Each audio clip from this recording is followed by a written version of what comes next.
Are you doing it or am I? I don't know. All I know is that started off with you going, yeah. Yeah. Which you best not edit out. Right, yeah. Go on, I'll do it. Why not? Welcome to the Pacifist Podcast, everyone. Thanks a lot for joining us again. Just me and Sam tonight, the big boys talking small talk. Someone sent me a message once saying, I watched that because it sounded like rappers. How wrong were they? Really, you're really wrong. Still, it's nice that we're continuing our trend of misleading headlines and advertising campaigns and stuff like that. On that note, hello to all our South American religious friends. Praise be to you, Allah. Is that all right? I don't know. I don't think so. No. Yeah. So, welcome. If you haven't already, please do like and subscribe and everything like that. Follow us on Facebook. We're on Instagram as well. We've got we're everywhere, really, aren't we? All the audio platforms as well. Although, we're not on. You probably know that already. Yeah, we're not on Twitter. We are, but we're not. Yeah, we are, but Twitter's a weird and confusing place, and I don't know how to make it work. And my Twitter feed is just, in all honesty, just filled with boobs. It's just it's just boobs. I don't really know how to use it. It just seems to just be, boobs. That doesn't seem like such a bad problem. It's not, but it's not quite on. It's not quite on point with the podcast, though, is it? That's true, yeah. Or is it? You never know. If you want to see pictures of boobs, just let us know in the comments. If not, that's fine. That's fine. It's all cool. Yeah, very true. I mean, they might be Jesus's boobs. Disclaimer. We're limited on budget. Loads. But... you go back. There's loads on the previous episodes. I mean, just have a little look. I mean, most episode he gets those wonderful little nipples of his out. Yeah, they're furry and disgusting. It's very disgusting. Oxymoron of the optical sense. Okay, so this week we are going to talk about parenting or kids or both. All of the above, really. We figured since it was just me and Sam and us two being fathers, that we could impart some wisdom to all of you guys. No, that's wrong. No, wisdom's not right. I mean. We could genuinely give you pointers as how not to do it, I guess. Bingo, ding, ding, ding, get this man an award. I mean, I've shared so many anecdotes of my controversial parenting technique on this podcast as it is. I was thinking about this. I was thinking about the show. I was like, man, I've shared way too many stories. I should have saved all of these for this one because I'm pretty sure I've gone through all of the good ones. Yeah, I mean, I've probably gone through quite a few decent ones as well. Stop me if you've heard it, sort of thing, and I'll try and do the same. But either way, I'm not going to. If they're worthy of talking about, they're worthy of hearing. That's the way I see it. Yeah, isn't that the truth? Yeah. But I wanted to go straight in there with the most controversial of all of the subjects with regards to parenting. Because that way we can just get it straight over and done with. Right, serious to begin with. Go on. Smacking. Oh, that's not as controversial as I thought it was going to be. Okay, Now, I don't agree with leathering the shit out of a kid. I was young, I used to get a serious whooping if I stepped out of line. And don't get me wrong, it taught me a lesson, because I didn't want to do it again. However, we have got to be a bit more careful these days of, where does it stand on abuse and that sort of thing. Well, in 1999, I believe, they made the use of a slipper. I don't know why they used the slipper as the example. Illegal. You were no longer allowed to slipper your children. I only know this because I was in college at the time. Well, maybe it's 1998. It doesn't matter. It's neither here nor there.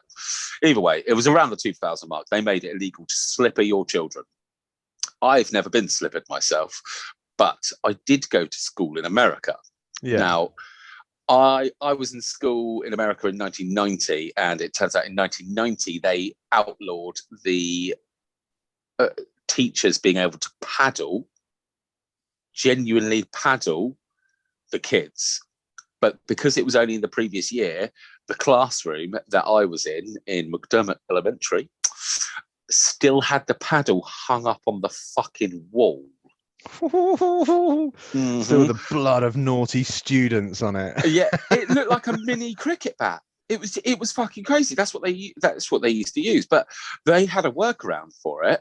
This is fucking crazy. I only remember this happening once. A kid called Gerard, and I didn't really like him. But if someone was really naughty, they would call the parents and get the parents to come in. And this poor kid got taken out of class, and his dad came in and beat the piss out of him with a belt.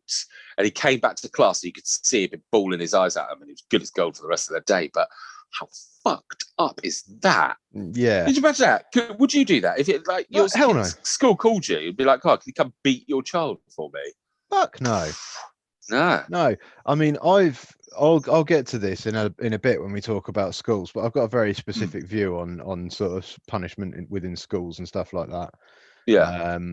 And it's probably not a very conventional view, I wouldn't have thought. I'm looking forward to this. Yeah, but no, in terms of like as a parent, should you be able to beat your child? No, generally. I think there's a world of difference between that and I'm not talking like I've done it before where your kid goes to step into the road and you grab them and because you're so shaken up, you give them a whack on the arse or something like that. And you're like, do not walk away from me. But that's all it ever is. It's a whack on the arse. It's never going to leave a mark. It's just enough to shake them up as much as I'm shaken up. So they know like, look, that scared the shit out of me. I need you to be scared as well, sort of thing. So you don't do it again. That's all it is, you know. But that's a natural thing. You look at animals, you know, you look at birds. If one of them gets too close to the edge before it can fly, the bird will peck it, you know. It's a little... I was going to be like, what? They get a paddle out, just spank them. No, but like they'll, you know, like when dogs play, if one gets a bit too much, the other will give it a bit of a bite. It's the pain learning sort of scenario that all animals go through, isn't it? Oh, that hurt. Won't do that again. Yeah, I have smacked both of my children once. Daisy, when she was really fucking young, she was chewing on an electrical wire, and I I'm talking, it was this, but it was the fact that I held her hand and I smacked her hand. Oh man, she bawled the shit. She cried for months. But it was. I needed to really reinforce that chewing on electrical cables. Bad idea. Very fucking bad idea. And Freddie, I'd slapped his hand once as well. I can't fucking remember why. No, I didn't. I didn't slap his hand. Oh, this is awful, but brilliant. And I remind him about it all the fucking time. So I had a broken back door in my car. Don't have that car anymore. Got a nice Dodge now as it goes. Podcast is doing well. It's not. I work a lot. Yeah, I had a broken back door in my car. So my kids used to climb through the middle, and then for Freddie, because his side wouldn't open, I would reach through the window and I would clip his belt in to make sure he's all safe. Anyway, I reached in, bent through the window to clip him in, and the little bastard slapped me in the face. I flinched and backhanded him right across the cheek. Proper walloped him. Wasn't an intentional thing. I just got slapped basically in the eye and I just swatted him. And he obviously fucking cried like a bitch because I just slapped him across the fucking chops. But I still now, every time he goes to hit me, I'm like, we don't slap daddy in the face, do we? And he's like, no. And I was like, and why don't we slap daddy on the face? And he's like, because you slapped me in the face back. And I was like, that's correct. And then what happens is like, I'll cry. Yeah. So I've done lesson learned. And it's just the threat. It's something my old dear told me. She said, I can't speak for my sisters. And I think she's fibbing about my brother because I saw him literally punch him in the chops once. She's old, it was nothing. And we went and played down the park after. It was quite funny. Yeah. But yeah, she said she smacked us both once just so we knew that it was it's like a nuclear deterrent, isn't it? But again, it was never anything hard. It's more a symbolic gesture. Yeah, and I think that's quite interesting there, what you said there, just the once, because if it's few and far between, it's a punishment. Yeah. If it's a regular occurrence, it's not a punishment, it's just plain abuse because you don't learn anything from it. If you're just if you're just resigned as a kid, you're just resigned to getting a beating when you get home because that's how mummy or daddy get rid of their stress.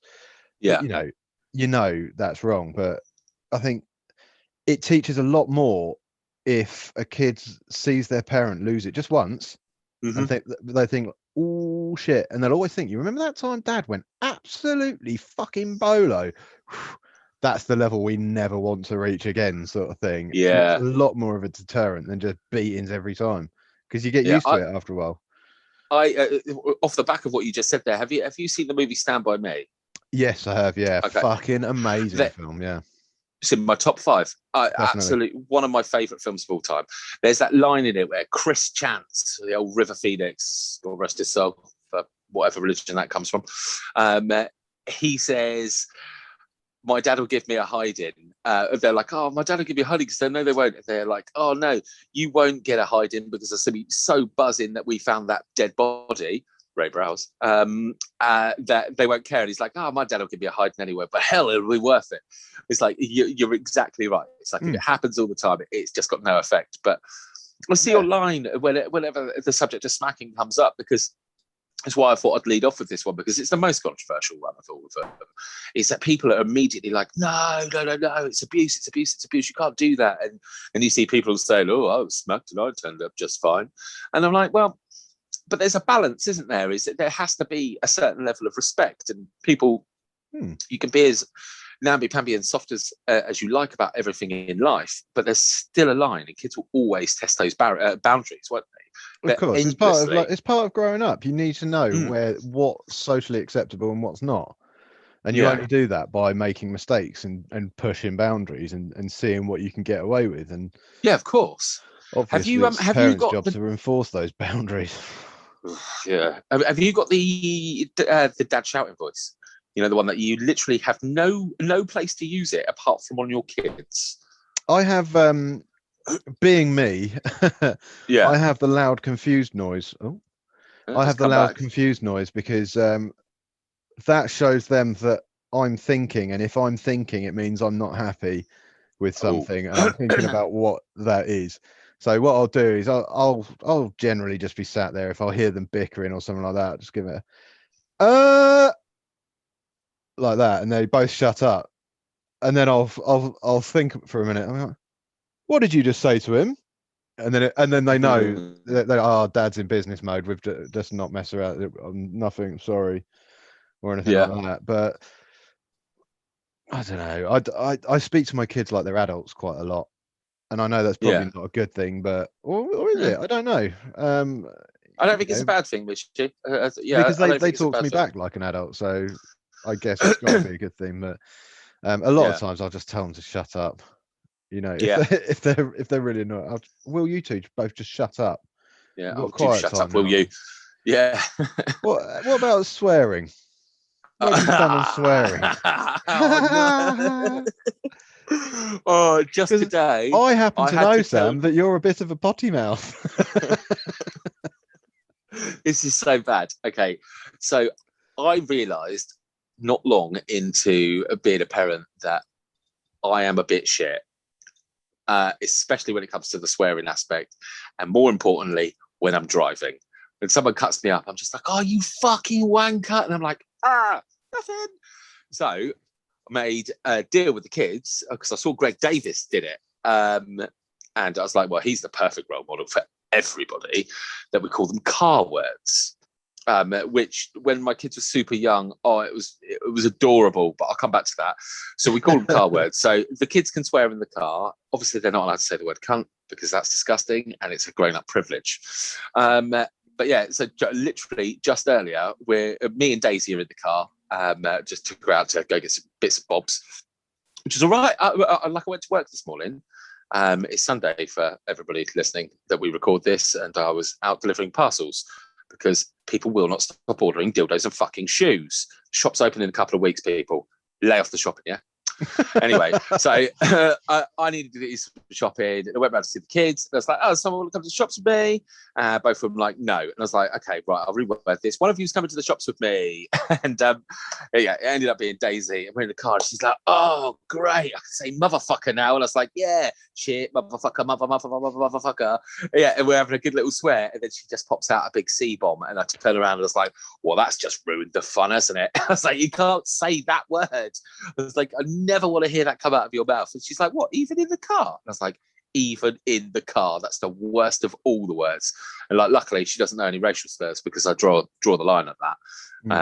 And I try to never use them because I think it's just wrong. But man, people's people. It just makes you look like a dickhead, doesn't it? Yeah, you just come across as such a fucking idiot. It doesn't matter what the colour of your skin is. I mean, Little Dicky's super funny, and he uses that word in some of his songs, and I'll have a sing along to that. But I can't play that in the car with the kids because I just don't even want them to know the words. Yeah, but yeah, she did drop a C-bomb. So my stance on swearing is I don't really give a fuck. I need them to know how to use these words correctly and in context, and I quite regularly will be like, oi, stop swearing. Good use of the word though. So very conflicting information I give them. So as I say, I'm not the best at the word. I don't know. I mean, my stance, I like the geographical locations you put on it, like within the car. This is okay. That's fine. My car, not any car. Yeah, just to clarify. For me, I always think back to. I always try and apply my childhood to my boys because I've got a freakishly. I've got quite a vivid memory of my childhood, right? Like dating way back. And I remember like the first time I sort of dabbled with swearing and stuff like that, and I was very, very young. In fact, it was a cassette that came free with Weetabix. It had 4 songs on it, and one of them was "Young at Heart" by Haircut 100. Is that the Young at Heart? Yeah, I know the one. And I think somewhere in that song it says the word fart. And I used to find that hilarious because that was like the rudest word that I'd heard at the time. And from there I kind of developed. But anyway, I figured that my boys know swear words. They're both at school now. They're going to know these words. So I decided to just educate them about them. Like you say, tell them what each word means. You know, the F word, that's another word for sex. That sort of thing, but it can be used in front of words like, you know, you've only got boys. I ain't fucking educating my girl about sex. Oh mate, I've done all that. Easiest thing in the world. We'll get onto that. Yeah, and so basically the way my kids they know swear words. I know they know swear words. They know I know swear words. They know that if I swear, they don't repeat those words. And they know that they'll get in trouble for repeating those words until they're grown-ups. But that way I figure there's no need to hide them from everything because they're gonna, when they're grown up, it's not like they're gonna suddenly come out into the world and be like, oh my god, all this foul language, where's it come from? You know, they're gonna be used to it by then. They've got to go through school yet. So I'd rather them know what the words are, know what they mean, and that way, like you say, they don't use them out of context and shit like that. Well, another thing about swear words is it's such a ridiculous thing to get upset about. I'm very aware I'm not the smartest person in the world at all, not even close. And since my kids are beginning school, I'm like, holy shit, everything I was taught isn't taught that way anymore. So I'm useless at it. Whenever it comes to anything, I'm just like, what do you mean oh, you mean A? That's the sound it makes. Okay, I get it. Oh, they teach in phonics now. They don't teach the actual letters. Whatevs. Right, so I'm shit at that. Yeah. So what I've taken myself to doing is preparing them to be cool. But not cool for kids their age, because they'll probably not be cool for kids their age, because they're my kids. So I'm educating them on things like music.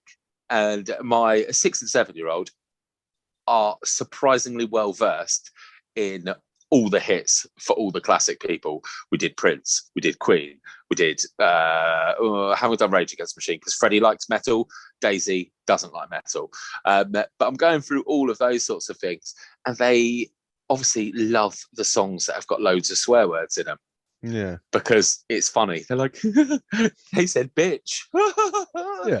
Yeah. So again, with the car word aspect, when we're in the car, we listen to a lot of music, and a lot of songs have a lot of swearing in them. Yeah. I mean, so it all sort of mingles in. My boys have got this thing where they'll listen to songs on the radio. They'll hear them on the radio, and they'll hear the radio edits and stuff like that. And then they ask me to put them on in the car, and I'll just do the old "Hey Google," get the song on that way. And oh no, what have I done? You've just said "Hey Google," haven't you? Yeah, I have. Well, just ignore that. And I just do that, stick it on, and then a swear word will happen. And Ben, it makes me laugh so much all the time. He's like, I'm sorry. I didn't know how to swear word in it. I didn't know how to swear word in it. You see, I embrace. I've gone totally different. So, do you know the Little Dicky song "We Love the Earth"? No. Right, everyone, kids out there, it's well worth looking up. It's absolutely hilarious. Little Dicky is a Jewish white guy who raps. Is this the one where it's got loads of celebrities and they're like, I'm a hyena or something like that? Yeah, exactly. Well, they've all got obviously different people sing different bits, but Daisy and me will sing along like till the cows come home. We do a lot of Greatest Showman. We'll come back to that. But with that Little Dicky song, we'll be singing along for it. And Freddie Love says one line in it, and he goes, "What the fuck? I'm a clam." So whenever we're singing and I'm driving, we'll stop when that bit's coming up because he goes, "I'm a wolf. Woo, what the fuck? I'm a clam." And we'll both point at Freddie, and he'll sing those bits really loudly because it just makes him laugh. Like, you know what little boys are like when they start giggling. It's just hilarious. So he'll do that. That's amazing. I like that. Yeah, just embrace. But as long as they don't swear at school, which they haven't yet, they don't swear in front of my parents, I'm all right with it. Actually, there's another story. They went out with their nanny over the weekend, socially distanced. I don't fucking know if they weren't. I was working. And apparently Daisy had been going up to her nanny going, "Oh, MF," not actually saying motherfucker because that's her favourite. She loves that. But she can't say it unless she's in the car. She's going MF. Then her nanny swears in the park. Apparently Daisy, she's such a little bastard. At the top of her voice, she's like, "Nanny, do you have to use such disgusting language? There's little children everywhere." Everywhere. Yeah, she's got a flair for the dramatics, my girl. That's amazing. Yeah, it's total sort of shite I'd have done as a kid as well. Oh yeah, for sure. Yeah, so overall, I mean, I don't think anyone needs a recap, but I don't really give a fuck. As long as they use it in the right context and use it in the right place, what does it matter? Yeah, I'm fairly on board with that, to be fair. So let's start. Well, no, let's not start. Let's go back to the very beginning though. Were you present for the birth of yours? I was present for the birth of both of mine. And which end were you? Were you at the business end or were you at the reassuring end? I was under strict instructions to be at the reassuring end, and I was very reassuring to the extent that one of the midwives told me to stop being so reassuring. I was there with her mum, helping her, come on, breathe, do what a lady said, in and out, breathing. It's simple. In, out, come on. Yeah, Jesus Christ, it's a horrible fucking figure. I was wearing my favourite trainers, which were a pair of Superman high tops, and I fucking loved them. And then the water broke all over them, and yeah, what do they call it? I think it's something like Macosia, when a baby shits in vitro, so the water comes out a bit shitty. I don't know, but that sounds awful. Anyway, it's great. Thank God you caught it in your shoes. Everything about being at the birth was fucking horrible. I hated it. It's lovely. You get a little squishy little maggot at the end of it, but yeah, it was horrible. Hats off to you ladies. I couldn't fucking do that. Definitely. Yeah. I mean, I was at the business end for the first one. I was intrigued to see what was going to happen. I wanted to watch it. And it was gross. Yeah. It was gross. Nice. It was kind of nice, but the thing is, it wasn't like I expected at all. I was expecting right, one big push, whoop, bloop, baby lands on a pillow, all clean. Oh, lovely. You don't. It's not quite like that. I mean, this little bastard would not leave the womb. He did not want to come out. And so he ended up being a forceps delivery. And I don't know if you've ever seen forceps deliveries, but fuck me, it's literally like he's got some barbecue tongs, like straight up there. I've got the head, fucking yank it out. And then he's waving this little thing at me, and he's like, the head might be a bit deformed, but that's just because of the forceps. Because he's delivery. yours. No, just because of the father. No, he's like, the head might be a little bit deformed just because of the forceps delivery. Do you want to hold him? And I'm like, look at this thing, and it's like a fucking comb, right? And he's like waving this little. It looked like Voldemort, the first incarnation of Voldemort. I was like, no, I don't. They're like, oh, you don't. Clean it up, wash it off, get its head back into normal state, and then I'll consider it. So, that's what happened with Daisy. They were about to pass him to, obviously, Vicky first. That's the kid's mum. They were pass him to. She's like, wipe her off. She's like, do you want to do the skin on thing? She's like, yeah, but wipe her off. Yeah, right. Gave her a quick wipe down and then handed her back over. And I was like, I'll be all right. I'll bond later. It's fine. Yeah. She'll go to love me. I'm the one who brings sweets. See, and then in direct contrast to that, I've got Tom, who could not wait to get out. He was like the first one, I thought I had it down, it was traumatic in that. Second one's coming along, I'm like, I'm all relaxed. I'm chilled. It's like, oh, water's broken. All right, cool. I'll give your mum a call. She can get over here and then we'll whiz off down to the hospital. Yeah, lovely. No worries. So I've organised that. Come on, off to the car. We got the bags packed. Pop them in. She's like, it's coming. I'm like, yeah, I know it is. Looks like, no, now. And I'm like, yeah, well, now? She's like, yeah. I'm like, okay. So big smile, just fixed grin, fucking panicking, hoofing it all the way 10 miles or whatever it is to Newport. Get to the hospital, the car park. I completely blanked on how to turn my headlights off in my car. Right. So she's like getting out, holding this baby in. I'm sat there like, oh, what? Was it?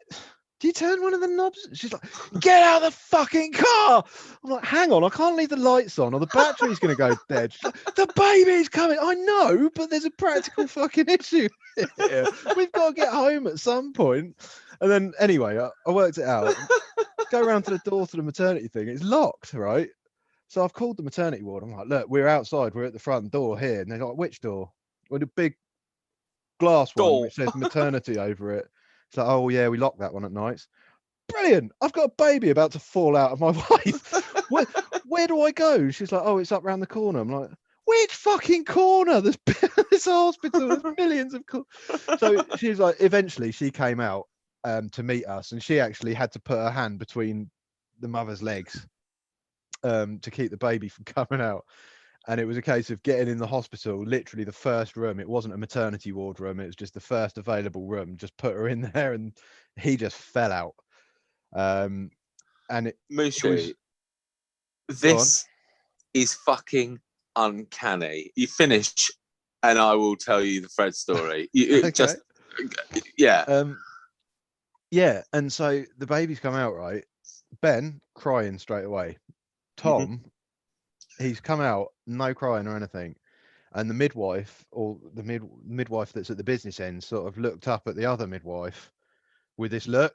And I was caught it, and I was like, what's happening? Something's wrong. And my heart went. I was just like, what's gone on? Something's wrong. She's like, no, nothing's wrong. We're just not prepared for this. We've got nothing in this room. She's like, I'm literally holding a baby. I've got nothing to do with it. I can't do anything with it. And I was like, oh, right. But he's healthy. She's like, yeah, he's fine. He couldn't wait to get out. Yeah, he's having he's enjoying life. Oh, fucking hell. Yeah, go on. Tell me about Fred. Okay, so my kids are really close together. Freddie was a surprise baby. Didn't know he was coming. You know, when you go for 2 scans, don't you? You go to one to make sure it's not all just legs. And then you go for one at 21 weeks and you can find out the sex. Is that right? Roughly? Something along those lines. Yeah, well, his first scan, we could tell it was a boy. Yeah, surprise baby. Anyway, so Vicky goes into labour, and I'm asleep because, yeah, that's me. Anyway, I get woken up, and she's like, "The baby's coming." I was like, "Oh, I have 10 more minutes." She's like, "No, he's coming." So I'm like, "Oh shit!" I was like, "Okay, call my mum." It's like 2-3 o'clock in the morning, something like that. It's really fucking early. And I called my mum. I was like, "Mum, the baby's coming. Can you get around here? You need to watch Daisy." It's like, yeah, I believe it. They were there within like 10 minutes. Very impressive. But my stepdad, very fast driver. Anyway, so the plan was pick up her mum. Anyway, we go around there. Now, Daisy took hours, not too long, because she didn't want to stay in overnight. So she knew she had to have the baby by midday in order to not have to stay in overnight. She did have to stay in overnight, and I went to the pub, which is what you do, isn't it? But anyway, so we go pick up her mum, and I'm just like, right, it's going to be a long day. You need to drink this. And I went into the kitchen. I just made her like a really sweet cup of tea. It's like, drink your tea, then we'll go. We're not going till you drink your tea anyway. So she gets this in. She's like, oh, I can't wait. I was like, drink your fucking tea. We're going. Anyway, we get her into the car. And she's like, oh, this is coming. I was like, look, we're nearly there. I had to park in. They've got like an emergency loading bay for at Princess Anne in Southampton. Cracking hospital if you're giving out babies. They were nothing but amazing. Anyway, it's about 4 o'clock in the morning at this point, and I go up over this enormous curb to sort of, you know how you go up over a curb and you just land in place? Yeah, did that, broke the exhaust on my car. Anyway, we're in just in like the foyer bit, walking through, and she's doubled over, like, fuck, like really, really bad, can't do anything. So I'm sort of holding her up, and a midwife comes in, and it's like, it's coming. They usher her into a room that has a birthing pool in it, but isn't in use. It's not where she's meant to be giving birth. Not part of the plan. It's the closest fucking room. I desperately tried to get to the head end because I don't want to be down the business end, but I can't because this isn't the room that's planned on, and there's the only one bed is about a foot off the ground, and her mum had already made it to the side of the like her head end by the wall, and I'm sort of stuck here in limbo. And no word of a lie, 5 minutes later, Freddy shoots out like a fucking squid. It's just like fucking, you know, in Men in Black when Will Smith's dealing with that squid baby thing, and it's just like tentacles everywhere. I was like, I've seen things I can't unsee. I was like, I never wanted to see any of this.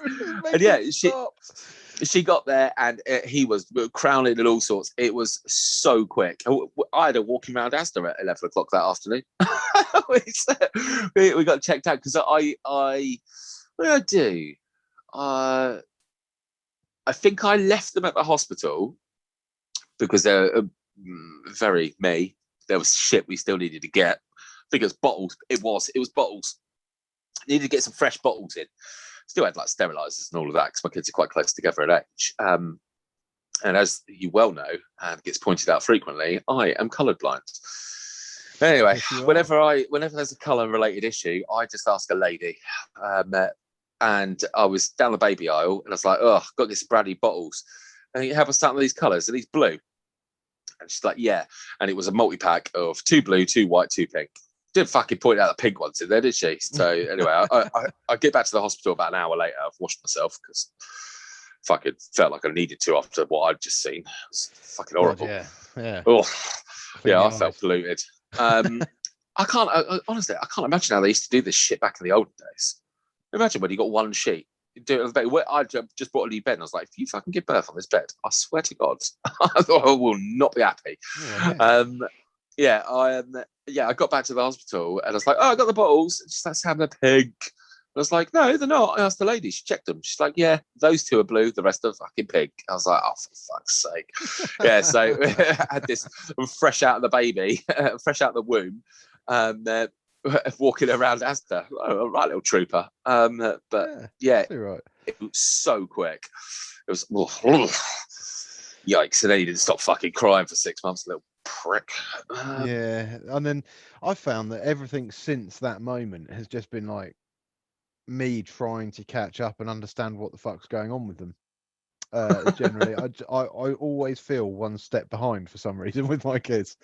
Like every time I think I understand like the latest craze or whatever they're into, like so like cool, I'll buy them something to do with that. Get there and then, no, I don't like that anymore. For fuck's sake, always one step behind. Yeah, I don't even try on that front anymore. I honestly, yeah. I hate fads with a passion, and my kids always fall for them. They see the adverts on TV or online or something. Oh, can we get this? Oh no, because you won't give a shit. In a couple of weeks' time, it'll be just stuck in a corner of your bedroom somewhere, and you'll never use it again. So no, and it must make. And it brings me on to a point that I was going to raise. Do you ever feel like you are living your parents' sort of in your parents' shoes, so to speak, when you're dealing with your kids? Do you ever feel like, fuck, this is exactly what they were going through with me? Yes. My little boy is me. Everything about him, he is just me, and it drives me insane. So, yeah, I apologise profusely to my old dear. I must have been a nightmare. I mean, he's very sweet and he's incredibly funny, but yeah, he hasn't got a quiet bone in his body. It's the same as Ben, my oldest. He's exactly the same as me, and he does things, and I just think back to when I was that age doing them, and I was like, oh God, my poor old man, because like at the time he must have been feeling like I am, and there's me just being a smarmy little prick, just like, no wonder he wanted to beat me so much. If I was anything like this little prick, yeah, really fuck it. I always think that. And I find myself muttering the same things that my parents used to say to me, like, not while you're under my roof and all that sort of thing. Oh, God, did I just actually say it? It makes me feel a little bit cringy every time. Yeah, quite a few of the things my old used to say I quite like. I've deliberately gone down that route, like remember your P's and Q's and, that sort of stuff. But yeah, a little bit. Occasionally, I do feel like I'm harnessing the my parents through me, my mum through me. Yeah. It's, dear me. Yeah, it's bad. But I have just had. It's good. So my kids are 6 and 7, and I don't know which one. Oh, well, I'll go with what I did yesterday. So yesterday for me was a fucking milestone day. I mean, you got all the milestones: first step, first words, blah blah blah blah blah. Yeah. But for me, last night, me and Kev, you remember Kev? Yeah. Well, Kev's really close to my kids. He's like, I never having any. And it's probably unlikely that his brothers all have kids. So he's unofficial godparent. He takes them round to see his mum. His mum loves them, dotes on them. It's wonderful. She's the unofficial grandparent. Anyway, we pre-arranged this last week for this Saturday that Freddie got his first experience of online gaming with me and Kev, and we played Fortnite for about 4 hours yesterday with headsets across, because I've got a PlayStation here and they've got my Xbox at their house. We had it all set up. Me and Kev arranged it. It was all working nice and proper in the middle of the week, and all updates were done. And last night was a proper milestone. We got to play not Call of Duty, Fortnite for a good few hours, and it was horrific. He got caught out in the storm and died and started crying. I was like, stop crying. I was like, you put me off. I was like, yeah. And then he's just like, and I told him as well, he's like, we got to keep running. Follow me. The storm's coming. He's like, I was like, keep running or the storm's going to catch you. And he got caught in the storm and then he died and he rage quit as well. And I've had words from him about rage quitting. It's like, you can't rage quit. I was like, you got to see it through to the end. The number of times I heard him go, I think I'm just going to go watch DuckTales now. And I was like, I love the choice of show, but no, we're playing games. But yeah, that's really good though. That is, you're right. That is a milestone. I hit that a little while ago with my two. I mean, my two, what, 7? Yeah, they're a year ahead, aren't they? Yeah, well, 7 and 11. So many years ahead.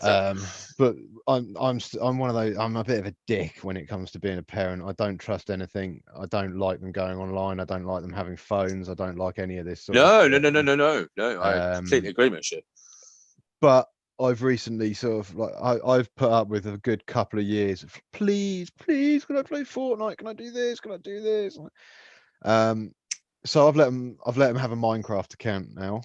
Yeah. They've both got Minecraft accounts, and we can play. We all three of us play together at the same time, sort of like we go on the same worlds and stuff like that. And it's so much It's fun. lush. It's lush, so isn't much it? fun. And you know what? I don't care what anyone says. Like that for me is quality time with my boys. I don't care if we're not out and about in a fucking field or in a Yeah, forest man. climbing trees or shit. Me and my two boys on Minecraft building like a fucking massive castle. As gay as it sounds, that's what I love. And they love it too. And it's quality time with them. It's a good point, actually. Daisy plays Minecraft, and I have that on my PlayStation and my Xbox, so I can cross-play on that, can't I? Yes, you can. Yeah, that's how we play. So yeah, if you ever fancy coming along, joining a world, feel free. I will, but I need to know first, are your boys likely to just blow up everything she makes? Because she just likes making pretty things on creative mode. No. I hate it. No, perfect, they are destructive, but they're very respectful so of the destructiveness. I've taught them a lot about online bullying and stuff like that, because the way I see it, the future is going to be digital. They know that bullies are shit people and cowards and stuff like that, and they need to know about online bullying and all that sort of stuff as well. So they're very like they'll troll each other, they'll blow each other's shit up, or like left, right, and center to the point of almost tears, but they won't do it to anyone else's stuff. If you know, that's good. Yeah, but we Ben's getting to the point now where he's sort of evolving himself. He's using command blocks now. He's learned. He's taken it upon himself to watch on YouTube videos of how to use command blocks, so he can like mass clear massive areas. He can use barrier blocks. He can basically program them to do anything they want. I don't understand what any of that means, I'm afraid. I'm very, very, very clinging on by my fingernails with this. I don't really understand. And it makes me sick that I'm now at that point where my kids know more about technology than I do. This particular technology, anyway. Yeah. If I ever want to put them in my place, I'll just be like, yeah, we'll go into the specifics of a part of a fusion reactor then, please. You were going to say apartheid, weren't you? although, yeah, something like that. No, can't. Yeah. Right, wind your neck in. I'm still cleverer than you. Yeah. Tell me who Nelson Mandela is and why he was in prison for such a long period of time. No, yeah. Fuck you. Yeah. Oh dear. Yeah. No, it's I've had a spare headset for my Xbox for ages. I won't let them. I don't mind them playing online with randos, but they're not having headsets. But I don't want to talk to them. I don't want to play with strangers. I don't mind them playing with strangers on like Minecraft and crap like that, because I appreciate it does make it a little bit more fun. But yeah, I don't want to communicate with randos. Same with phones. In fact, do you love winding your kids up? Yeah. I think everyone does. Yeah, fucking right. It's brilliant. Yeah. I was winding Daisy up the other day. She was like, "Can I have a phone?" I was like, "Fuck off." I was in the car, just to clarify. Yeah. I was like, "No, you can't have a phone." And she's like, "Well, Mummy said I can have one when I was 12. I was like, "Yeah, we'll get you a flip phone." And she's like, "I don't want a flip phone. Flip phone's rubbish." I was like, "No, that's fair. Maybe a nice Nokia. That's what you want. A nice Nokia 3210. Battery lasts forever. They're indestructible." She's like, "No, they're rubbish. They've only got one game." I was like, "It's a phone. It doesn't need to have games, Daisy. You've got a tablet and a Switch and an Xbox and the internet." I was like, you don't need a phone to have a game. You need a phone so you can call and text." And so, "No, I don't want to know that." And she was like literally going mental in the back of the car. I'm just like, "Yeah, we'll definitely get you a Nokia." She's like, "I don't want a Nokia." And it's like, "It's Nokia to start with, you pretentious idiot." It's like, and that will be the first phone you have, because when you're in secondary school, we need to be able to get hold of you. You don't need to be sending pictures to your friends. And she's like, "Yeah, but I don't plan to go on Instagram or Facebook until I'm 16 anyway." And I was like, "Correct, you won't be, but either way, you're not having a phone." I was like, "Look at me and your mum. We're on our phones all the time. They're super addictive. I don't want you addicted to that. Go enjoy the world a little bit before you get all hooked." It's like, you can have a phone and you can text and you can call, and that's all you'll be having. You got a tablet and stuff. I recently allowed Ben to have a phone. For a smartphone. Yeah. Bushy. Was he 11? Did you say? Yeah, he's 11. Yeah. Obviously, with the so many restrictions on it and everything like that, he was limited as to, like, it would only work between certain hours. for the general use. It could be used as a phone at all times, so he could always use it to call one of us or anything like that. Yeah. But yeah, I put loads of limits on it and stuff like that. And the very first text I got from him was just a line of poop emojis. Worth it then. Totally worth it. Yeah, and then I asked him if he was okay. Just got laughing face back. So I was like, okay, brilliant. He's now lost his phone again. And that is the reason I don't want to get him smartphones. I mean, you could spend 40 quid on a Nokia, a brand new one, and again, their battery will last for like 2 weeks. They're ridiculous. And if you lose a 30 quid phone, it doesn't matter. Well, I mean, it does matter, but in comparison to when a I say he's lost quid, it, I mean we've taken it off him. He hasn't lost it. Oh, why did he lose it? It never left his hand long enough for him to lose it. No, that's the problem. He got it taken off him after he put a load of swear words in a text message. And sent it off, and we found this text message. He didn't realize, bless him, that it records them all, and one of the programs, I think, clones that text message and sends it to his mum, anything he sends. So he didn't realize that, bless him, and now he's lost it. And now tell me this, do you think I'm a bit of a prick here, right? Because what I said to him was, look, I trusted you at 11 years old. I trusted you to have a mobile phone. You've showed me that that you can't be trusted. Yeah. So I'm going to see how a 12-year-old deals with a mobile phone, and that's how I'm doing it. So he can come back to me when he's 12. Say, can I have my phone back? And I'll give it back to him. If he messes up again, right? So 12-year-olds can't have phones either. Then let's see how you do when you're 13. Do you think I'm a prick for that? Now, I kind of respect that, Mushu. I'm all for obscure and unusual punishments, and also as a kid, I had that exact same thing, not with phones. It was with a BB gun, but it was unjust. No, this is so fucking harsh. I hated this. It was the most irritating thing ever. And I've got it. I've still got it to this day. I got for Christmas. So I'm just remembering it because it was quite simply the best present I ever got as a kid. I got a CO2 BB gun. Okay. Obviously, I didn't get any fucking CO2 with it. That'd be too much to ask for. But it had a red dot sight, and you could load about 15 BBs in it. It had like a slide up the front. You could load 15 BBs in, so you'd bab, bab, bab, bab, bab, bab, bab, bab. Yeah. It was amazing. 177, about 330 feet per second. So it was a beast. Anyway, I got this. Didn't even get to fucking use it, and my mum took it away from me. I have no idea why. It's not like I even got to use it. I didn't have any CO2. I was so ridiculously excited about getting it. And she took it away from me with no real justification. I got it back when I was 16, but by the time I was 16, I was working. So like it was still fun to use, but it wasn't quite the excitement of not having a job and actually having free time and being able to go out, cause a little bit of fucking half-hook. Yeah, that's exactly why your mum took it off you, mate. That's exactly why. Of course it was. But I wasn't a particularly bad kid, and she didn't know. I already had a gat gun that I'd acquired. God knows how many throwing knives. I mean, I had all this contraband. Yeah, I used to go up the downs and use it. Anyway, she literally took it off me the day after. So, but like I had it, and I was just literally holding it for all intents and purposes, a toy gun. So I lost it. She ended up, because she got me a VCR, which I did really want, and I loved that VCR. It was fucking amazing. But it was like a joint birthday Christmas present. And my birthday's in May, so that's quite a long time to go. Yeah. But yeah, so I lost this Christmas present, which was the best thing ever. And I didn't get it back for like 3 years. So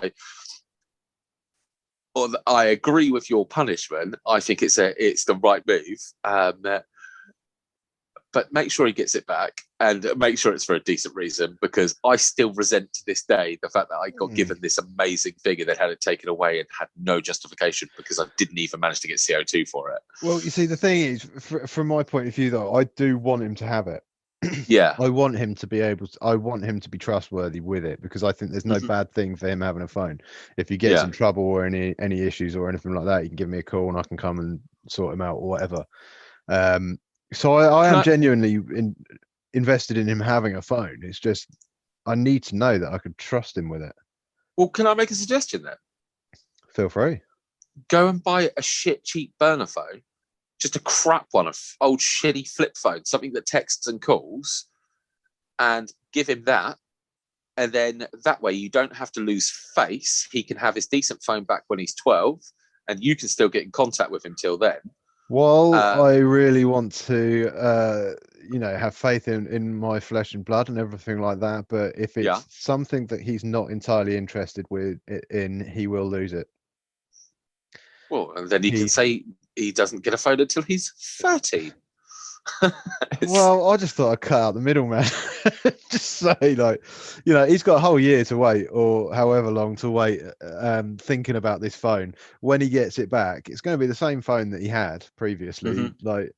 When he gets it back, I'm hoping that he'll be like, fuck, I don't want to lose this again for another year, And I'm hoping it's the sort of punishment I'll only ever have to do once. Fingers crossed. And it's his birthday in July anyway, so that's not too long, is it? Yeah, that isn't too long. It's not like he's got to wait an actual full year. No. When are you going to... Because, I'm genuinely worried about my kids getting onto social media and things like that, because when the creators of phones, like Steve Jobs, his kids didn't have iPhones.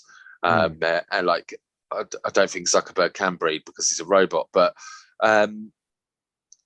when the creators of these things don't let their children have them, like Facebook, Instagram, Twitter, whatever, it makes me wonder, because if my kids should have them, I don't want them having social media. I don't want another avenue for bullying and bitchiness and all of that shit to be opened up. Saying that, I don't want them to be pariahs because they haven't got access to all of that sort of stuff. That's why I'm more inclined that when they need a phone, which is probably about 12 and they're at school on their own, I do want to be able to contact them, but I don't want them to be exposed to the wicked wide world for as long as possible. I think from my point of view, I find it a lot easier to process everything by just removing the distinction between physical and digital. Okay. As far as realms go. And I treat them both the same. I wouldn't let my kids out alone in the physical world at the moment because I think they're too young. However, I'm happy to go out with them supervised. Just the same, I won't let my kids go out in the digital world on their own. But I'm happy for them to go out and supervised. If they haven't got social media accounts or anything like that, because that's a level of independence they haven't earned yet. But they have got they've got game accounts, they've got like Microsoft accounts and stuff like that, which are all monitored by me, because I think it's important to get them used to it. One of these days they're going to have to go out in the physical world and fend for themselves. It's exactly the same with the digital world. They're going to have to go out and fend for themselves there as well. So for me, I think education is the most important tool in preparing them for it. I tell my kids, I tell them about, pedophiles, things like that, the stuff that people generally tend to shy away from talking to their kids about, the uncomfortable truths. But my kids are under no illusion that there's pedos out there online. And it's not normal for a grown man to be asking kids personal information, shit like that. They know how to report stuff like that. They know to come and get me if it's something important. They know about 999, what to report, what not to report. They're very switched on as far as that sort of thing's concerned. And I'm fairly confident that I could leave them alone on the internet for an hour or two. And they wouldn't get into trouble. I won't do that yet because they haven't earned it. But I'm confident. I've seen them use the internet and I've seen how they use online services and things, and and they're fairly competent. But you've got to let them fuck up at some point. They're going to at some point because kids are kids, and like we said earlier, they're pushing boundaries constantly. But of course they are. Of course, you've got to be prepared to reinforce those boundaries, haven't you? Again. Yeah. Well, I am. Again, I'm just a bit torn on the social media front because that's the big one for me. I don't mind. I let my kids use YouTube. They know what they can watch, what they can't, and it does affect them. Daisy regularly gets YouTube bans because she'll just turn into a weirdo and not nice either. I'm like, ugh, right, you've lost YouTube for a week. It's simple as that. You're horrible at the moment, and she'll lose it. And my little girl comes back. But But that's because you understand your kids. You know, I understand my kids. I know what, like you say, I know what they can and can't do. I know what's good for them. I know what turns them into fucking nightmares. And you're going to know your kids exactly the same. And I think it's important to say, like, general public announcement, no one has the fucking right to tell you whether you're being good or not to your kids, because they don't understand your kids the way you're going to understand your kids. So if anyone ever criticizes your parenting, tell them to fuck off. Yeah. Unless you're a terrible parent, in which case listen to them and get better at it. Yeah. Oh God, I hate when people fucking judge you when you're out and about. Like the other week when Daisy was shoplifting. Yeah, I took her to see the security guard. Honestly, that still makes me chuckle now. Oh, that's fucking ridiculous. Yeah. Right, one more thing before I think we should take a break and then do Pacifist pick. But yeah, before we do that, so this has been a week of landmarks for Freddie. Freddie again. It's always Freddie. Daisy is ahead of the game on everything. She, apart from pissing the bed, that's the only thing Freddie beat her on. She pissed the bed for longer, and Freddie was just like, he didn't have a nappy one night, or pull up. I've still got a load of pull ups here actually. He stopped pissing the bed way before he was dry 3 times. Good on him. I didn't have enough pull ups. So it was like, Freddie, you've been dry. Go on. Just don't piss the bed. If you need to piss, get out and go to the toilet. Whereas Daisy took longer. Anyway, so he has been the laziest fuck when it comes to wiping his ass. He just won't do it. And about a couple of months ago, he asked me to do it. I was like, you still, because obviously I work, I don't live with him. So he like times his shits for when I'm not there. So he was like, can you go wipe my bum? I was like, no. It's like, you wipe it yourself. He's like, no, mummy wipes it. I was like, no. It's 6 now. Wipe your ass. So I just sat on the bath, just sat there. Like 20 minutes we sat there before he started wiping. And he did a terrible job. I helped him clean up. Bish bash bosh, it was all done. Anyway, I got sick of it. And he's been after a Gatling gun. He knows how to work me. He does. However, we're walking through a shop, and he's like, "Oh, can we go into a pound stretcher? I want to look at the Gatling gun." I was like, "What?" He's like, "Yeah, they got a Gatling gun." I was like, "No, they haven't." We're going there. I only fucking had a Gatling gun in there, didn't they? It was like 15 quid toy gun or something shit like that. Yeah. And he's like, "Oh, can I have it?" I was like, "It's £15, Freddie. That's quite a lot of money." No, you can't have it. And he kept on, not like, can I have it? Can I have it? Can I have it? But he kept talking about it. Yeah. And I was like, it's not payday. You're not having it, and I'm not even sure I'm going to get it for you on payday. And then I was just like, you still want that Gatling gun, Fred? This was last week. He's like, yeah. Is it payday? Can I have it? I was like, no, but you can earn it. And he's like, never sure. Because I usually make him do pretty hard. Like I made Daisy scrub their bathroom from top to bottom for a £1.50 Minecraft add-on. That's my go-to punishment when she's been a little shitbag. I make her clean their bathroom. Anyway, he's like, "Oh, can I have it?" And I was like, "No, but I thought of an idea." I was like, "You wipe your ass every single day until Friday. I will take you to go and get that Gatling gun." So the boy can wipe his ass now. It's absolutely brilliant. Isn't it amazing how they learn? I got a call. Bless him. Honestly, he's so fucking cute at times. It really, really makes me laugh. On the phone to their mum. And I was like, "How's Freddie going? Still wiping his ass?" He's like, yep. He's like, he had a bit of a wobble last night, though, because he had a runny shit. And he's he's trying to wipe it. And she just offered, she's like, "Oh, look, you've done a really good job, Fred." And he giggles every time. Every time you're like, "You've got to wipe the whole, Fred." And he's like, "The whole." Anyway, so he's there and he's having a runny shit, and she's like, "Let me help you, darling. You got a runny poo. You need a hand on this one." He's like, "No, because then I won't get my Gatling gun because you'll definitely tell Daddy." And I was just like, "Oh, bless him." And obviously, I picked him up from school, and every day after school, he's just like, "Just 2 more poos and I get my gun." And I pick him up and he didn't say it, and I was like, "I hear Mummy wiped your bum last night." He's like, "I couldn't help it. It was the squirts and she wouldn't let me."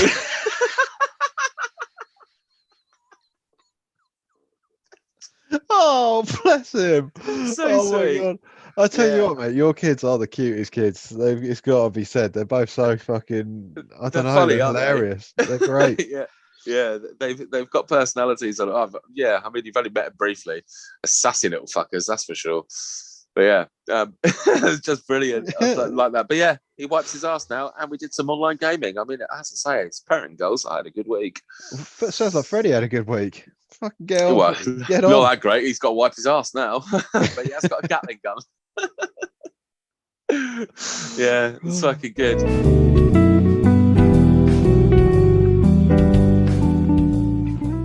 Okay. So we've got. I think we've just got the 4 for the Pacifist pick today, haven't we? Yeah, but a couple of mine are a little bit longer, but they're compilation videos, and they're on theme, which is unusual. Surprising. Yeah. Okay, so let's start off at the very beginning then. So it's a very good place to start. Yeah. I've got to remember how to technology. 1 second. There we go. Yeah, you do something and we go small. That's it. Oh no! Oh, I can't see me. That's what I've put it. There we go. The challenge. Back in the days of the ice buckets. Oh, this is a classic, Mushu. Santa. Oh, back before 4K cameras.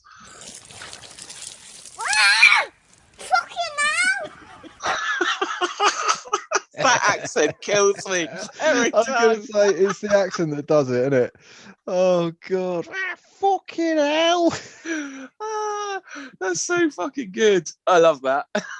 I've got the impression that kid would be hilarious to have around at parties and stuff like that. Oh God, yeah. Not for the parents. The parents are probably mortified, but I mean, they put it up online and they've got millions of hits. So, do you have a viewing count for how many hits that's got? I could. No, I've just shut it down. You just shut it down, haven't you? Yeah. Oh well. Either way, it's got to be a lot because I've seen it so many times. Yeah, but do you remember the ice bucket challenge? Yeah, of course I do. Yeah, I did a few ice bucket challenges on people. I did one, and yeah, then nominated my brother, and he obviously did a way better one. Infinitely better. Yeah, it's Luke. Yeah, of course. Yeah, it was so much better in every way, shape, and form. But yeah, I did it. It was quite a good little challenge. I mean, nobody did the. Well, I said nobody. It was for ALS, wasn't it? Yeah, I think so. Yeah. Yeah, I don't recall donating at all. I don't think. I remember having cold. Did. Yeah, a cold water was thrown over me, but. But I think it's not all about the money, is it? It's about the awareness and stuff like that. I mean, I know what ALS is now, so yes, there's that. yeah, there is that, and it was very funny. I mean, I saw so many hilarious ones of those. Did you see the guy get knocked out by a crane? No. Oh, I've seen a guy get knocked out with a bucket, but not. It was a bucket on a digger. So they filled it with water and they went to lift it up and they just smacked him in the face with the digger. It's fucking great. Yeah. Health and safety weren't on site that day, that's for sure. No, those builders. Right. Yeah. Do you want to move on to the next one? Yes, mate. Yeah, do it. I think this might be another one, compilation one. Oh, yeah. Yeah. What are you doing? Kids getting stuck in shit. This terrifies me. How did you put it in there in the first place? I don't know. Do it sideways. What's that? A That's a toilet seat. That one. It's ridiculous, isn't it? It's like. For listeners. Right now. I'm going to turn the music down a bit because it's aggravating. Yeah. Yeah, the music's awful. But this is just a series of kids. How many kids get stuck in in buckets, man? I've had that happen to me many times. I've had the trouser one happen to me. Well, that one. No, that one. That one. Yeah. Oh, toilet stuck. Oh. Oh no. He's on backwards. Oh, this is a very viewer-heavy clip, this one. Oh, I think that's it. That's where. Oh no, he's in an actual animal trap. Did we caught a human? What? How did you get stuck in the? That's amazing. He looks like that last kid on the end of that. Right, sorry, listeners, because that was not wouldn't have been a fun sequence. That was listening to us chuckling. Yeah, that was just about 20 kids just getting stuck in awful places. But that last one, there's a TV show called F is for Family. I don't know if you've seen it. I've heard of it and I know of it. I've never watched it though. I think Bill Burr does the voicing for it, and I think he might even be a writer, and it might be based off of some of his life story. Yeah, He's an that sounds American familiar. comedian. But in it, they've got this redneck family, and there's this like 8-year-old kid who still wears nappies. He's got a shaved head, and he's just fucked up. And he's like, "Oh yeah, we're eating the bin food or something like that."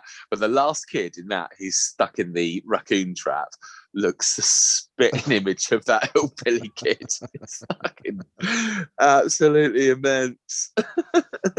Yeah, I mean I hate that. That's my worst nightmare, being stuck like that. It's just so, I don't know. I can't think of anything worse. Well, I can think of lots of things worse. I just wouldn't like it. I mean, we had a situation a little while ago with the play area on our work site with a girl, clearly too old for the baby swings. Climbed into the baby swings. You know, she was probably about 14, something like that. And obviously her mate straight away out with the cameras and everything like that. And we've gone down to try and help her out. And you're trying to lift her out and all of this. But my boss at the time, every time we touched this girl and tried to pull her out, she'd scream out, "Ah, my fanny!" And he'd get so embarrassed to just drop her again and sort of back up. It was the funniest thing. In the end, they had to get the fire brigade out and cut them out and all of that sort of nonsense. It was ridiculous. But literally my worst nightmare, that. Oh, that's hilarious. Again, kids. I mean, you've got to fuck up to learn, but they are stupid, aren't they? Oh, yeah. My favourite from that sequence, sorry, because they were so quick, I didn't realise quite how quick and fast-paced they were. Yeah. Is the kid who gets his head stuck in the corner of a chair, a wooden chair. I'm just like, how? How have you done that? That looks so uncomfortable. He's just there smiling, all happy as Larry. And like, what's the actual? It's mad. I've been quite lucky with mine. They've not really got stuck in anywhere. They should be getting a bit too old for it now, because it's normally the younger kids that get them stuck, because where their brains, their skulls are still forming. They're a bit more squishy, so they can fit them through places, but then coming back out, you got the jaw, haven't you? So it sort of stops it coming out the same way it went in. Almost. Is that the reason for it? I don't know if that's a scientific reason, but I know that the fontanelle doesn't sort of fully form until a certain age, does it? And the brain, the plates of the skull can still sort of shift a little bit. There's a lot more give. And kids are still getting bendy anyway, aren't they? Their bones are still forming, so they're all bendy. But no, I've been lucky with my two, touch wood. They've not got stuck anywhere ridiculous. Yeah, it's ridiculous. I got stuck. Did you ever get stuck anywhere as a kid? No. Well, I got stuck in the middle of a massive bramble bush when I fell out of a tree, but that was it. That was more pain. In the end, I just had to grin and bear it and tear myself out of it. But no, we've not all been there. Yeah. I got stuck in the McDonald's toilet on my birthday party one year as a child. That was quite embarrassing. Yeah, McDonald's people had to come and let me out. It was quite embarrassing. Did you hear about the fully grown man that went into I hate this word, Chipotle restaurant in America, and the one side of the wall was like this wall art of just holes, just loads and loads of holes drilled in this big bit of wood. Okay. And this matey, while he's in the queue, and this is exactly the sort of thing I'd do. I can see just stuck his finger in the hole, and they couldn't get it out. Right? And it got to the point where they had to have the fire department come and take a chunk of this art installation out, so they could then cut through it to get his finger out. How fucking... But that's exactly the sort of thing that I'd do. Just be like, "Oh, piss!" Just straight away, fuck, I fucked up. Next, please. Yeah, you go. Go ahead. I'm still thinking.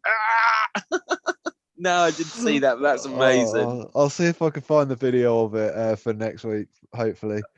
Oh, that's so good. Right, what have we got up next? Oh, this looks like one of yours, Sam. It's very much up your street. What's going on? There you are. Cats versus kids. Oh, these are great. I love these. Trying to get you. Oh, you might want to mute it as parents and stuff talking. That's not muting it. That's pausing it. That's muting it. Oh, yeah, Cat just nailed that but one you in see, the eye. I'm never sure with these sort of videos whether the cats are using claws or not. Pow! Taken out with a tree. Yeah. Oh, boom. They're the Literally best ones. back kicked it. Look at that one. Sneak attack. Great. That's great. Yeah, boom. Some of them, they look like they go for the neck. Like that one. Yeah.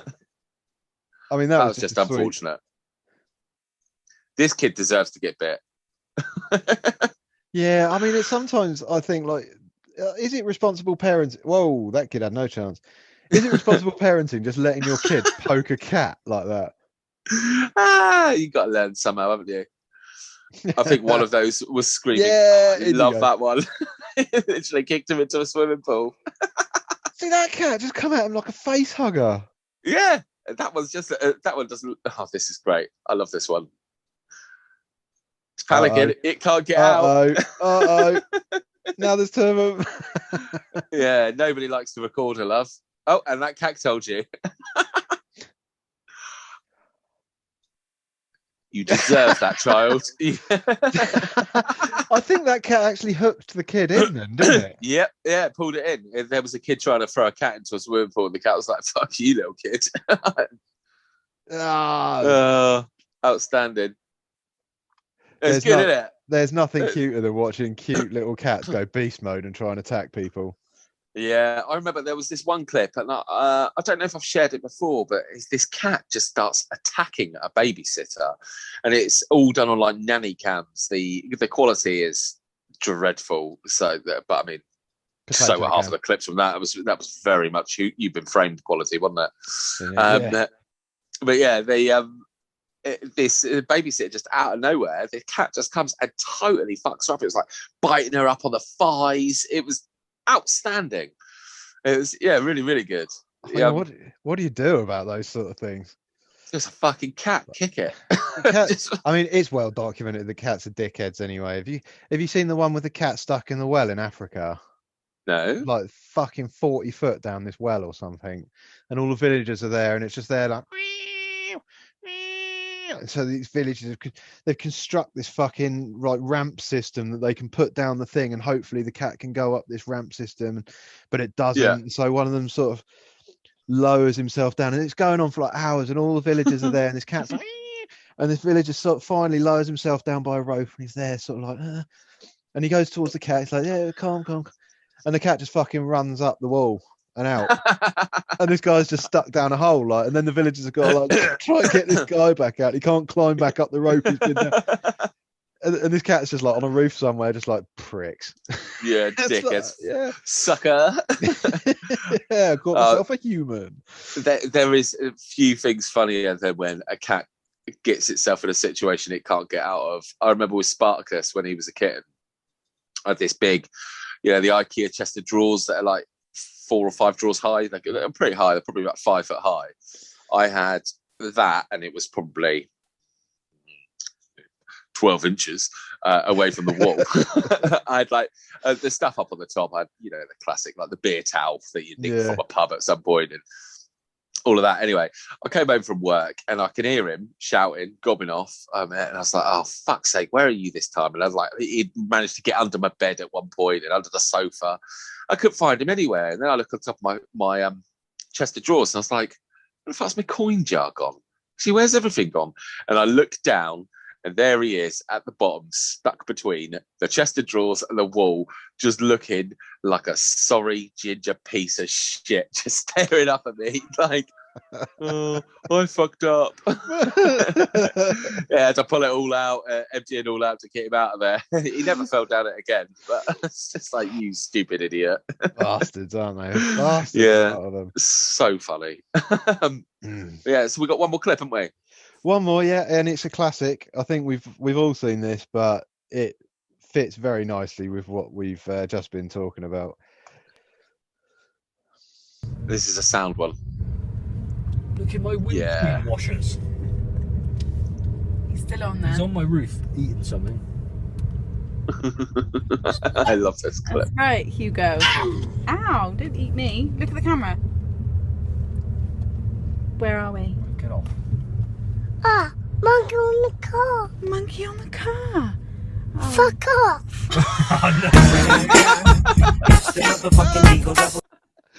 I think the beauty of that is how perfectly eloquent he is at the end there.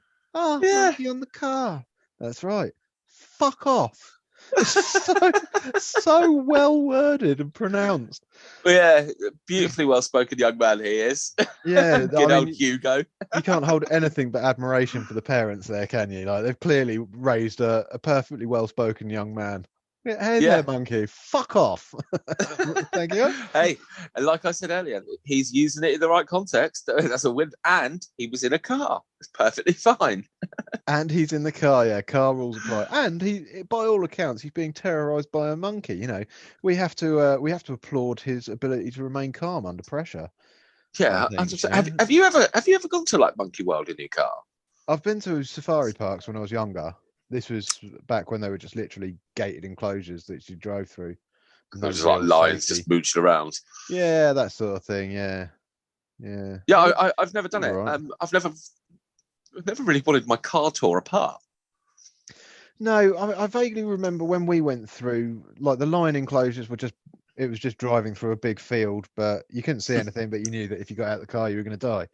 I didn't see a lion at all. Got to the monkey enclosure, and obviously the monkeys they're used to just ripping the shit apart out of cars, you know. So yeah, the moment you drive into there, it's fucking game on. They're all over the place, and you sort of like find yourself putting your foot down a bit. It's like, Dad, let's try and roll it down. Dad, we're doing 90, and there's literally monkeys flying everywhere. I don't care, we're getting out of here. Well, we've still got a car. I just got this good, thing waxed. They like literally descend upon the fucking thing like a pit crew. You know, mad. fuck, that one's got a wheel.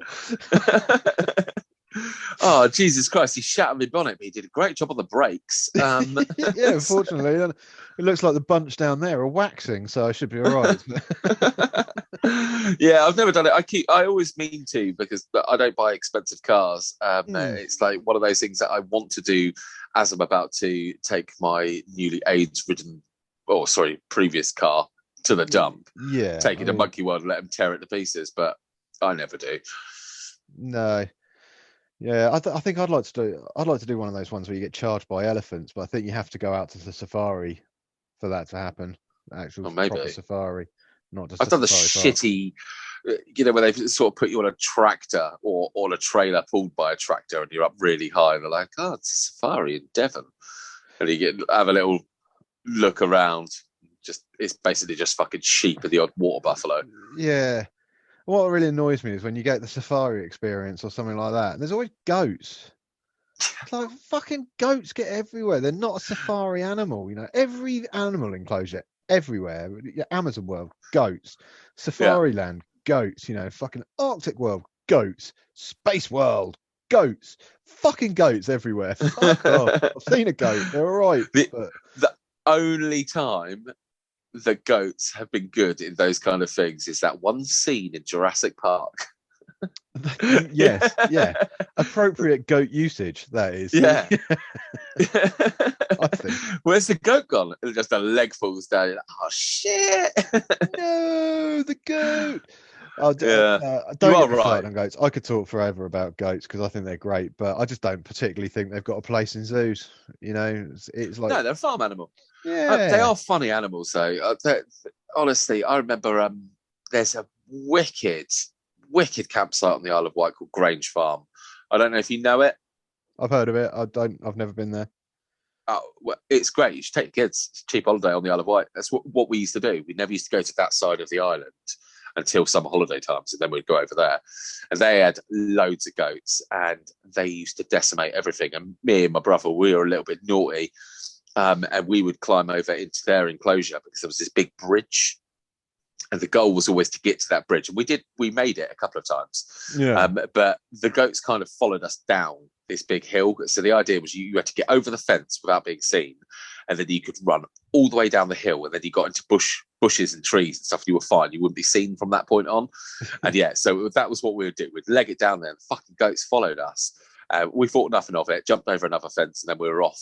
And on our way back, the goats were still at the bottom, and they were up trees. They'd taken all the branches off of all of these trees. They'd literally decimated the entire area. It was absolute carnage.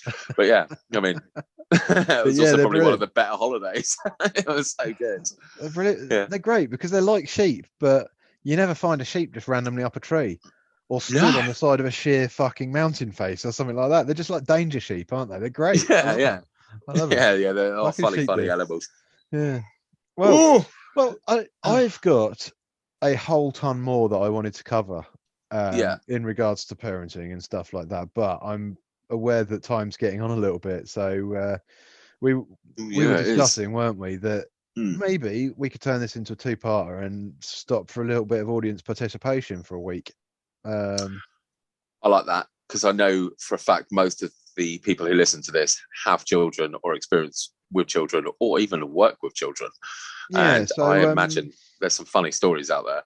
Definitely, yeah. So I think what we'll do this week is we'll do an almost daily campaign of Facebook posts asking for different people's opinions on different aspects of the whole parenting thing. Yeah, and indeed being a child, being in that glorious position of being able to be the dickhead, because I think we've all got stuff along those lines as well. Yeah. So yeah, if we, I think. Now's probably a good time to wrap it up, unless you've got anything pressing you want to add. No, I'm more than up for that, because there's definitely, I've got so much more to cover on this. And just a ridiculous amount, because kids are just all consuming, aren't they? Yeah, cool. So yeah, in the comments, the YouTube comments, because we do like those as well. Give us your, what should we say? How about most embarrassing thing your kids have done for you? Perfect. That moment, we've all had them, where you just want the world to swallow you up and leave the little pricks on their own to deal with their own mess, but no, it always falls upon us, doesn't it? The parent bastards. Definitely. And look, I like that. As a teaser for it, I will give I'll say it right now, actually, before we go, the embarrassing story that my mum told me. The most mortifying thing I did for her was, it was a wedding or some shit like that, when you have to go to a church and everybody's all dressed up really nicely, and churches are notoriously quiet at times. Anyway, I don't know why we were there, I don't know what it was for, and I don't remember it, but I've been told about it from many people. While it's totally silent, I turn to my mum and say, "Mummy, my willy's gone hard."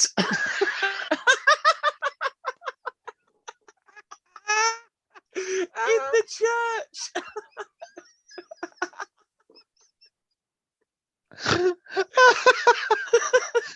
There is literally nothing worse that you could say in that situation. I know. I bet the priest was like, "Is it really?" Yeah, I don't know what it was. I presume it was a wedding or something like that. But how fucking bad is that? Yeah, so let us know what things of your kids. For fuck's sake, I'm embarrassed thinking about that. And let us know, what have your kids done that have genuinely made you want to get swallowed up by the world, and the funniest ones we'll read out. yeah, sounds good.